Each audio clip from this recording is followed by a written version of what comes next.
I want to tell you a funny story of Harold's patience and his sometimes inclination to procrastination. And probably just having his plate too full would be a more fair way of describing it. Uh, Things weren't super organized at times. So we had one customer who had a charger that had the rear end had gotten hit, and the another customer that had, I believe it was a Belvedere, but I'm not sure about that, had the front end messed up.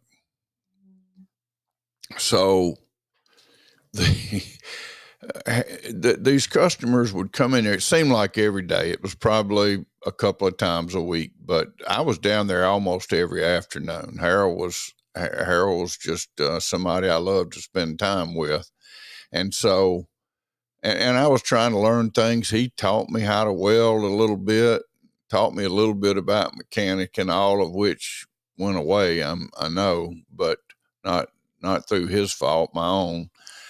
But anyway, he had these two cars he'd been working, doing body work on, and between ambulance calls and Mr. Harrell and um, I mean Mr. James, getting him to do this, that, and the other, and so Harold finally got him through. He would tell. He said, "I think I'm gonna have them tomorrow. I'm just almost sure." And of course, tomorrow didn't quite get there right away, but it did get there. And so, on this particular day, he told this employee who will remain nameless, but he was a great guy. He said, "Look, the the Belvedere, I've finished it and taken it around to the wash rack, which was back behind the place, a little separate building." He said, "Now, you pull this charger around there behind the Belvedere and park it, and you wash both of them because I think they're going to be coming in to pick them up in a little while." So remember now, the charger had rear end damage when it came in, and the Belvedere had front end damage when it came in. And so this unnamed employee pulled the charger around to the wash rack and ran into the back of the Belvedere. Oh, man.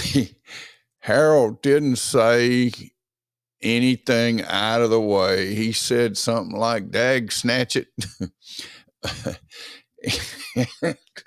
And, even when the people came in, Harold didn't lay it off on anybody. He just said, "Well, it's going to be a little bit longer." So now the charger that had rear end damage had to be fixed on the front end, and the Belvedere that had front end damage now had to be fixed on the rear end. And no doubt in my mind that Harold ate all of that, probably the whole job after all that. But to be able to go through that and not lose your cool is just beyond amazing. Only Harold could do that. That's why we love him. One of the many reasons.